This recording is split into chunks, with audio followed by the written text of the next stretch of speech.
As soon as I hit 300, I'm telling y'all, no cap. We got 295. Give me the 300 real quick. Oh, we at 300. Bet. Y'all, everybody in my posts, my recent posts on Twitter, on Instagram, everybody right now, y'all tag Frank Martin.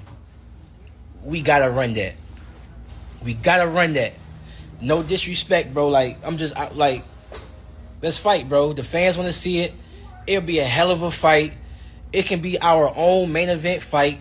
You know, we could take that shit to Vegas, my nigga. You know what I'm saying? Like, me and you both just had great performances. Like, bro, niggas, no, don't tag him on my live.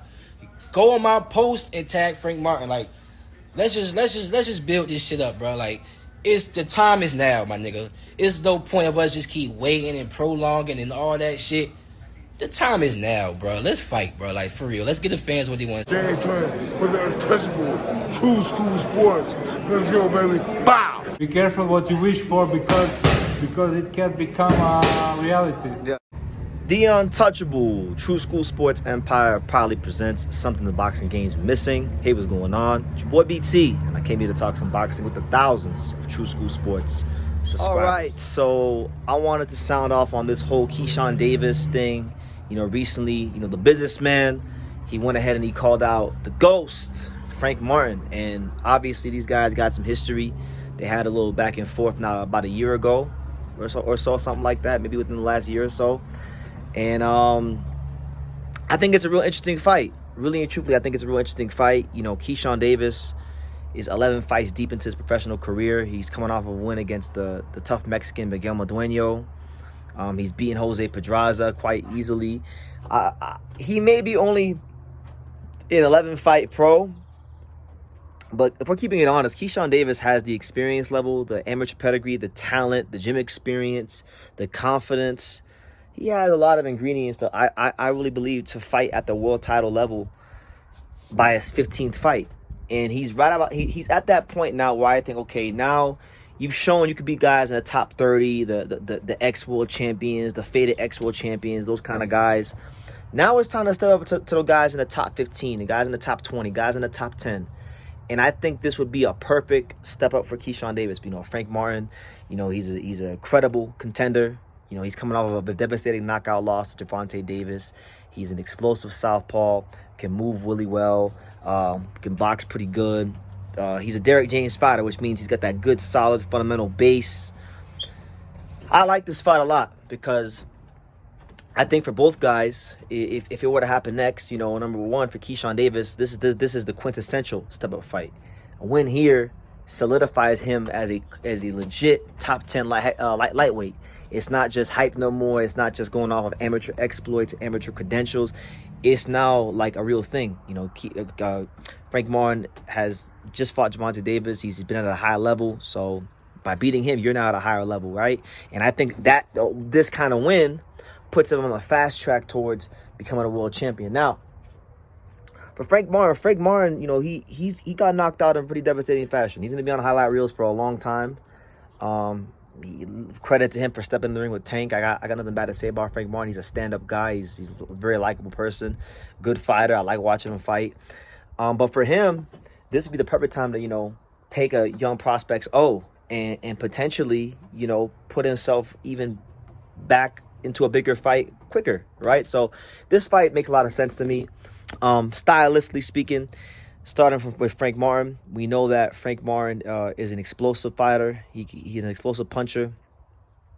We know Frank Martin can box and move really well. He's got good positioning for the most part. Only thing with Frank Martin is I'm not sure how I had this problem in the Keyshawn fight because I don't think Keyshawn Davis is punching like Tank. But, you know, when he gets hit with some big shots, you know, I feel like when Tank hit him early in the fight, after like the third or fourth round, he kind of went into a bit of a survival mode. And I would have liked to see him hold his ground a little bit more. And, it's, you know, obviously it's easy for me to say that, you know, not watching the fight and not being in the ring, right? Everyone's a critic, right? Everyone's an armchair quarterback. I'm just telling you guys what I think, right?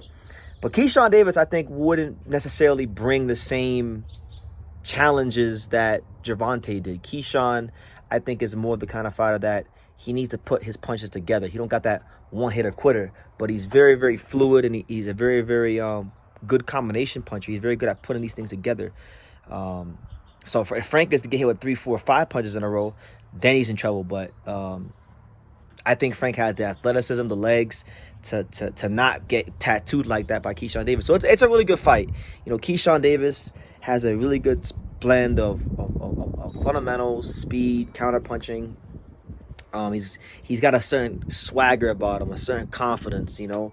And I'll say it like this, you know, Keyshawn Davis, if we're comparing him to like the other young lightweights like Abdullah Mason, even like the older ones like Shakur or Devin or T.O., right? You know, I really think he's got, like, as far as his personality is concerned, he's got like star quality. Like Keyshawn Davis is probably one of the most personable, most likable personalities in the lightweight division. So I just think that his ceiling is very high, and I don't think he's quite gotten close to as good as he can be. But the way he can start to unlock some of that potential is taking fights like this. So it don't necessarily got to be his next fight, because again, he's only 11 fights in. But I would like to see sometime in his next 2 to 3 fights, Keyshawn Davis versus Frank Martin, because they got history. Frank Martin, you know, he's fought at a high level, and it's the kind of test he needs to pass if he wants to get to that world title level and start unlocking some of that potential that we've been hearing about since he was an Olympian, since he was an amateur. I mean, I remember like 2020. Shout out to my guy, and RIP to him, my man Coach Tito Lopez. I remember 2020, my boy Coach Tito Lopez. He was the father of Najee Lopez. He was telling me about Keyshawn Davis in 2020, and so I've been hearing about his name for a long time. You know, I know he's from the South like me. He's from Virginia. I'm from Florida. So, listen, really excited to see how his career progresses, and make it happen, man. Let's make it happen. Let's get to the smoke, man. Like I do the Mason t-shirt say, you gotta have an appetite for the smoke. So, make it happen. That's all I'll say. I ain't got much more to say than that. He's calling out Frank Martin. He's made it very clear. He's made his thoughts known that he wants to fight Frank Martin. Hopefully, God willing, Frank Martin and PBC and Top Rank and all parties involved, they all want to make the fight. The dollars can make sense, and I think that's a fight you could have in Las Vegas.